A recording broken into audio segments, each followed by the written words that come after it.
complex image that I saw when I was meditating on this month's reading for you. So it's almost like Homer's Odyssey. Okay, it's just this man. He's by himself though. He doesn't have any other people with him or his soldiers with him. He's definitely wearing some type of a Roman outfit, from what it looks like to me.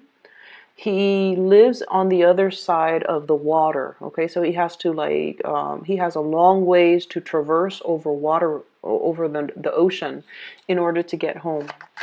He chartered a boat, and he's still wearing his armor and his war gear. And he's just like, okay, the battle's already done. I'm a winner. I'm just trying to get home right now.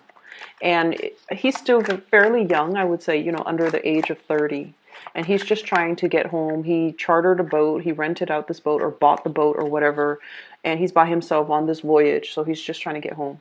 Along the way, he's like steering his boat. He hits like a swarm of mermaids, okay?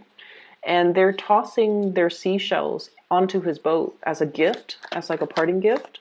He waves goodbye to them, and he's like, oh, if I were to tell the people back home that I saw a flock of mermaids, they're not going to believe me. And then the next day, he continues on his journey, and he sees the sunrise, and it's like this giant, so he must be close to the equator. It's like this giant ball of fire in the sky, and he's all like, oh, if I tell the people back home that I saw this giant ball of fire coming through the horizon, they're not going to believe me. And then the next day, he made, a little bit more progress along the way. And then he sees like a two-headed bird flying above him. It looks almost like a pterodactyl. That's what it looks like, but it has two heads. And it's like spitting out fire. And he's like, well, if I tell the people back home, they're not going to believe me. And so he sees all of these amazing things on his voyage. And he's just like, I wish they could see it, because if they see it, they would believe me. So if I were to tell my story when I get home, no one's going to believe me. He finally makes it home, and he gets like a really warm warrior's welcome. And he sits down at the dinner table, and they're like, tell us, what did you see? What did you see? And so, the people that are sitting around him, it's like a lot of different types of people. Some of them work for him. Some of them are his family members. So I see like an older pudgy lady, an older skinny man. So I feel like they're a couple, possibly his parents. And I see a bunch of little kids sitting on the far end of the table. And then his siblings, around his age, they're like, tell us what you saw. Tell us what you saw. So he proceeds to tell them everything that he saw. The mermaid, the two-headed bird, the sun in the sky, as well as other things. And like the adults were just like, okay, it's time for bed. Like they're not very impressed by the stories that he's telling them. But the children on the far end of the table are just like, tell us more, tell us more. Okay, so that's where the scene kind of cuts out. And so when I saw this, I was just thinking about how a lot of you Pisces, you've been through a lot in your life, okay? You've experienced almost like 10 lifetimes, okay? 10 lifetimes. You've experienced what is equivalent to what somebody would have experienced in 10 lifetimes. And I feel like it really aged you. It really matured you. It made you a really strong person. And I feel like, in a way, some of you are looking back on your past experiences, and you're just like, I've seen a lot of things in my lifetime. I've put up with a lot of things. And I never, I want to say like, whatever like didn't break me made me stronger. It made me, a lot more resilient. It made me a lot more sure. It almost like solidify your resolve, your will to live, your will to, live another day, see another day. And there's at the same time this sense of homecoming, this sense of like how the realization of how important family is to you. And even if your family are not impressed by the choices that you've made or by the journey that you chose to take as an individual, at the end of the day, your family members are always, there at the end of your voyage. Okay, so family, I feel, means a lot to you. Even if you don't agree with each other, even if they don't agree with the choices that you make, there's always this sense of like they're always open-armed when they see you. They always bring you into the fold. They always make sure that you're all right, okay? So I feel like there's a lot that you might have. I'm almost seeing like a situation where you want to explain to them, you want to tell them, this is why I did what I did, okay? But I feel like, you know, they might be a lot more pragmatic. They're in the living, you know. They might not believe in your fantastical stories. They might not believe in magic. They might not believe that what you're telling them is the truth. There's a sense of elusiveness, okay? And I feel like what you're telling them is your version of the truth, but for whatever reason, they might have difficulties believing your version of the truth. At the same time, I feel like there's a sense of mysticism and magic about the way in which you look at your life, the experiences that has really shaped you.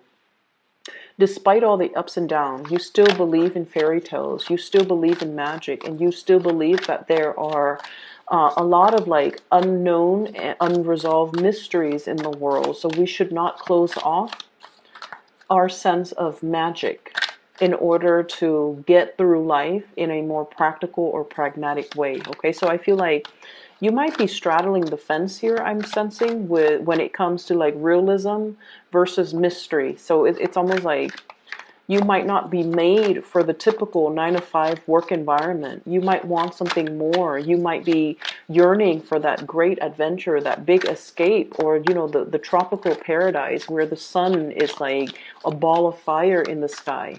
Okay, you might be yearning for that sense of adventure, that travel lust, that travel bug. You might be wanting to recapture and to relive an experience, and you're trying to find either a partner in crime or somebody that believes in what you saw, believes in your story, so that they can embark on this voyage with you. And so, you know, the children sitting at the far end of the table, they keep telling this man, tell us more, tell us more. I feel like if in the past you've been dealing with people or situations, people who are a little bit more like, you know, pragmatic, and they don't really entertain tall tales, right? Or they're just like stick in the mud and they want to pop your bubble. Okay, I feel like you're finding the right audience. You're finding starry-eyed adventurers who are really inspired by the stories that you tell them. You're able to find your community and your clan coming through in the month of April. And so it looks really, really good where you have this sense of homecoming. Finally, I found my community. Finally, I'm finding people that are like me, that want to explore, and they see and still believe in the magic in the world and things like that. And then a part of you, I do see this major wanderlust energy, wanting a more exciting or more exotic life, feeling a little bit stale and a little bit like weighed down by responsibilities, and wanting to kind of like lighten your load, to move forward, to travel, to kind of like connect with foreign people, foreign lands. Okay, so I feel like your nesting instincts, you're not domesticated. Okay, your energy is definitely not domesticated. You don't want to be domesticated. You don't want a life that is predictable. You don't care about that financial security anymore, which is good, because it seems to me like you've made it. You know, when you're not concerned about survival, when you're not concerned too much about how to pay the bills, and it seems to me like you've already had, sorry, I have to retrieve this from the floor. When you've already had enough financial blessings and financial abundance where you don't have to worry, you're in a good space now to, you know, enjoy your leisure time and to really think about what really drives you, what makes you feel passion, and passionate again, and where it is and what it is that you want to be, where you want to live, and you're planning the next stage of your adventure. We have some really beautiful things. Okay. So You have some really beautiful cards, okay? But I think I'm going to pull out, let me see, 3 more. So death, you have death, which is new, like the ending of the old, and a new beginning coming through. So death, and then immediately after that, judgment. So that's like new things coming through as a result of letting go of something. What is this something that we are talking about here? What is this something that you're showing me? Can you give me 3 cards, please, for the Pisces people?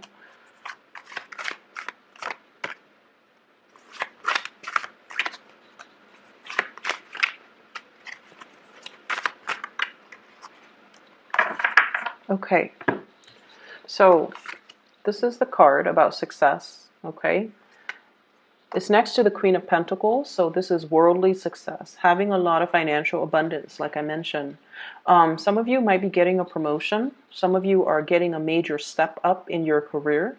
Some of you might get a big pay increase. But either way, your financial situation is golden. It looks really, really positive. And you're also re-examining the work that you're doing. And I feel like, yes, on the one hand, it is very stable. It brings home and generates a lot of money for you. But with this 4 of Cups, it's like, I want a little bit more. I want that fantastical job. I want that magic and the passion. And I want to feel alive with the work that I do. So some of you are at a point where you're just like, yes, this job is great, but now I'm looking for something new. So I feel like this new energy with the Death card and the Judgment card is all about seeking something new, seeking something that is a lot more in alignment with the things that you believe in, which is the exciting journey, starting a new blank page, being able to travel, being able to move, having more flexibility, and especially being in a little bit more of a warmer, more tropical environment. So I feel like for many of you, it has snowed too long where you are, is what I'm sensing. So I don't know if you're living in an environment where it's a little bit sparsely populated and it's really hard to find a community of people, or you're in an environment where it's like cold year round and you're looking for more sunshine. So that ball of fire, that sun in the sky that looks like a ball of fire, it indicates to me a more tropical environment. And I feel like you're looking for sunlight, or you might, for some of you, have seasonal depression. And so it would behoove you to move to a more warmer climate, okay, just for your emotional health. Of course, we all don't have the luxury to just be able to pick up and go, but I feel like you're starting to realize it. Some of you might be aging and you're just like, I can't stand this cold anymore. So I need to, get myself to a better place, or to find something else. So I feel like there's a need here, movement in the southern direction. So this is travel. This is swift travel and swift movement and swift communication and relocation, and especially moving into the southeast direction. I feel like that's what's in store for you guys. So you might be contemplating about new jobs that are coming through in the picture. There might be a new job on the offing for you that might require a total relocation. And it looks really, really beautiful, because what's coming through is the King of Pentacles, which is new promotion, new work. The Hierophant, working in a very strong, working in a very stable, a very institutionalized type of an environment. This is a job that I usually call it like not so much working for a nonprofit or a private enterprise, but more for the public sector, okay? Dealing with institutions, dealing with like top-down type of management, which is not all bad. It sounds boring, but it's not all that bad. And it's so stable, and it's been around for a really long time. So you have a little bit of job security, but then on top of that, it pays really well. Okay, so you can escalate, and you can, get constant promotion. You can climb that corporate ladder. And the work environment itself, I feel like it's really right up your alley. So some of you might be solicited for a job. Some of you might be solicited to run a company or an organization. Some of you might be thrust into really strong, intense leadership positions. And you have all of these ideas that you have collected from all the other places that you have worked to really make some major, powerful changes in this kind of stale and stagnant environment. And at first, people might not be receptive, but I feel like over time, they're going to start to see the merits in it. They're going to believe in the things that you're trying to bring forth into the world. And they're going to, I feel like, internalize your vision. And so you might have been like the visionary ahead of your time, and you might have wanted to implement a lot of changes. There were blockages. There were people that are like naysayers, or there were people that were just like, that's too much too soon, because I feel like, you have a lot of ideas that you're throwing out there. And this person is like, no, no, no, slow it down. And so the environment that you're in, especially if it's a new work environment, people are a little bit more inspired, a little bit more willing to experiment, and a lot more receptive to this sense of magic that you're trying to bring into the new environment. So I feel like if you are contemplating, should I stay here? I've got a house here. I've got friends here. I've got a lot of assets. I've got like, a good social network. And should I leave all of this and transition with the death card and the judgment card into a new work environment? Is that going to bode well for me? Is that a practical choice? And I feel like you definitely should implement this move, because it's going to bring in like a breath of fresh air that is very much welcome in your life, okay? So that's the first thing that I'm seeing. Let me talk about all the other marginal things. What we have here is the World. I can't pick up the card. And this is the closing of a cycle, okay? And realizing that a cycle is closing, realizing that the whole world is out there waiting for us. There's a lot of opportunities. There's a lot of like different areas that we want to explore. There's a sense of, I feel like there's a sense of like longing for the exotic, wanting something that is different for many of you. And so I feel like this is a card about yearning. She's almost like looking through that door that is left ajar and wondering what her life would be like if she were on the other side. Okay, so it's almost like acknowledging that, yes, what I have here is okay. It's very, very stable. 10 of Pentacles, things that are built up over time. Okay, so I feel like for many of you, this is a work situation where things are really, really stable. I can keep going. I can keep advancing. I'm going to get a pay increase every year. I can get promoted. I already know what I'm doing. I'm in a really powerful position where I can be groomed for a leadership position. But it's a little bit stale and stagnant. And I feel like in the past, you might have convinced yourself, this is where I could, start a life. But then over time, possibly within the past 3 years, 2 years even, it has proven to be a little bit like too rigid, too structured, too predictable, and it's no longer your cup of tea. And so you're thinking about other options, okay? For others of you, you have a really strong soulmate connection here. And we have here the Two of Cups and the 10 of Pentacles. I feel for some of you,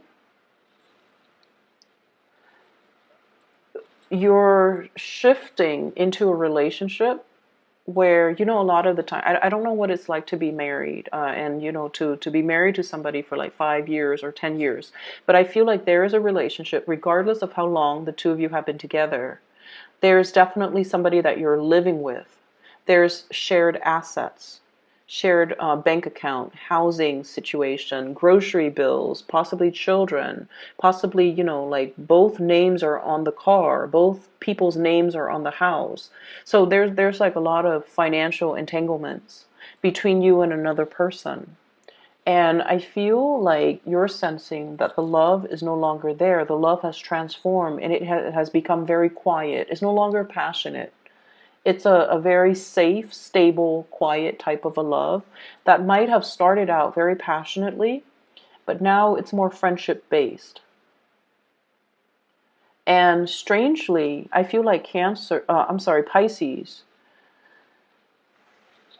you want a certain amount of drama in your relationship. And, this is true, I feel, of all dual signs, okay? You and the Geminis. And in a way, like the Sagittarius, okay? You want, like, the dual signs, you deal with duality. If it's too safe, too stable, it's too predictable, it could be a little bit boring for you.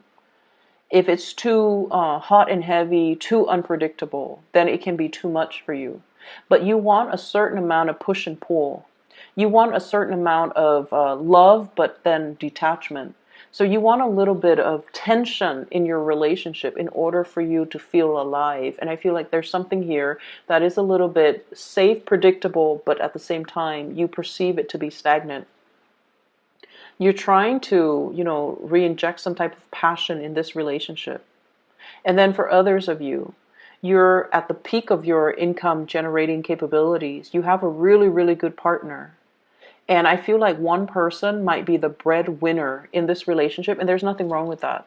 And because of that, there's a lot of flexibility when it comes to, why don't we pick up and relocate somewhere else? Why don't we, make some drastic move? Why don't we move away? And you can work from home, and then I can find another job, and everything will be amazing. So you're trying to find that passion or re-inject that passion into a relationship, and you might feel like, maybe we should move. Maybe the change in scenery, the change in location, the geographical locational changes would be that, would kind of like be that spark in this relationship, that much needed spark for this relationship. So I feel like you're looking at a situation and you're trying to find external sources of inspiration to bring into the fold, when in fact the relationship looks perfectly fine, but you're looking for something a little bit more, okay? For some of you, you could be dealing with an earth sign, and I'm seeing Taurus, Virgo, Capricorn. Some of you could be dealing with a water sign, Pisces, Cancer, Scorpio. And what I'm feeling in general is that the two signs that you're dealing with, these are more homebody. These are more domesticated people that you're dealing with, okay? Especially the Scorpio and also that Taurus. They're a little bit more, well, Virgos too, Cancers especially. So either way, my point is the people that you're dealing with, they're a little bit more on the domesticated front, okay? They're nervous about change, and I feel like you're pushing change too much, too fast, and it's making them really, really apprehensive. And I feel like they might feel like you're a little bit frivolous, you're a little bit whimsical. You might be initiating something or starting something, and they're not really sure that 3 months from then, after implementing this change or this decision, they're not really sure if you're still going to get bored and do something else that is just as drastic. So I feel like they're telling you to slow things down. They're telling you to mull it over. But deep down, they are very internally scared of change, scared of upheaval, because they're a little bit more domesticated, and they're a little bit more like, they're looking for a little bit more certainty. They want to put down roots. So, if it's not broken, don't fix it. Like, that's the mentality of the person that you're dealing with. They're very practical. And so it's really hard to convince this person. And I feel like you don't have to convince them with the practical argument. You just need to convince them with the emotional argument, which is being able to identify accurately what it is that you want, what it is that really stirs your passion. I want to be in the tropics. I want to interact with different people from a different culture. I want to be able to, walk around at night without feeling cold. I want to be able to, it's like just telling them what it is that really stirs you. And I feel like when you approach these people from that angle, it's going to really hype them up. It's going to make them want to bring these things for you, or create these things for you, or to go out into the world and find these things to give to you.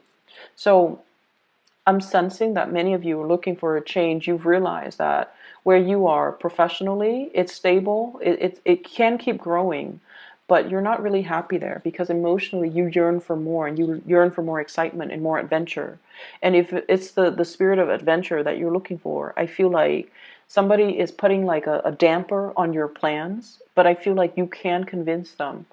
Okay? They're just afraid of change, and they're just afraid that this is something that is fickle. They might think that you're fickle, like you might want this now, but 3 months from now you might not want it and you might regret the decision. So I feel like they're not really understanding what it is that you innately need and want, and so you kind of need to walk them through the process. Okay. Um, I'm sensing like an age gap, a cultural divide between two people as well. The world card usually indicates like dealing with foreigners. So you might be dealing with someone who might have different values, who might be culturally very different from you. And so you're seeing the same situation, but through different lens. And so approaching them from a different perspective, I feel is a lot more, it's going to yield a better result. Okay. Some of you could be dealing with a lot of different people in your work environment from different backgrounds as well. So work ethics, might be different. Okay, the things that we value, as you know, I'm speaking here from an American like standpoint. Okay, the things that we value when it comes to work ethics, when it comes to punctuality, when it comes to quality and delivery of our work, might be very, very different across the board. If you're dealing with people from different culture, so there might be, you know, these little annoyances that you have to kind of work out when you're dealing with cross-cultural communication, cross-cultural expectations as well. The bottom line is everybody's on the same page. They want to achieve the same things and they have the common goals in mind. So I feel like this can be overcome. It just needs to be approached from a different angle, and talking to people by activating more of that heart chakra, really trying to inspire people, and you know, telling people that, appealing to their self-interest, there we go, appealing to their senses, appealing to their emotional needs and their self-interest. I feel like that's really going to allow you to gain traction in this situation. So if that's the case and you're feeling a little bit frustrated, I feel like there will be communication breakthroughs. Okay. And then on the other hand, you have really good, loving relationship partners overall there that are very, very stable. If there has been a recent argument with another person, especially Taurus, Virgo, Capricorn, and Scorpio, Pisces, Cancer, there's going to be a working things out. Okay, so I feel like if you're dealing with another person who is very, very stubborn, I feel like you're dealing with someone who's a little bit cold, pragmatic, practical, a little bit calculating, but very warm, and you know, just like someone who's a really good match for you. There's a lot of love, there's a lot of mutual understanding. This person is choosing to be stubborn. And I feel like there is going to be a communication breakthrough. The Judgment card is greatly about that. Somebody, you know, honking the horn or blowing the horn, which basically means communication is coming into the picture. It's going to work itself out. So I don't want you to worry over it. It just takes a little bit more time, and it just takes you being able to express yourself in a way that will allow them to kind of like learn to put themselves in your shoes to understand where you're coming from. Okay? I will leave it at that, Pisces. I do wish you the best. And for those who are looking for a reader, I do have a link in the description box below for a psychic based out of California. Her name is Bridget. She is phenomenal. I've been putting in a plug for her because I really, really value her insights. And she's phenomenal. She's gifted. So if you'd like to book a reading, I highly recommend her. I will be back in about 2 weeks' time for your mid-month reading. Take care of yourself, and I wish you the best.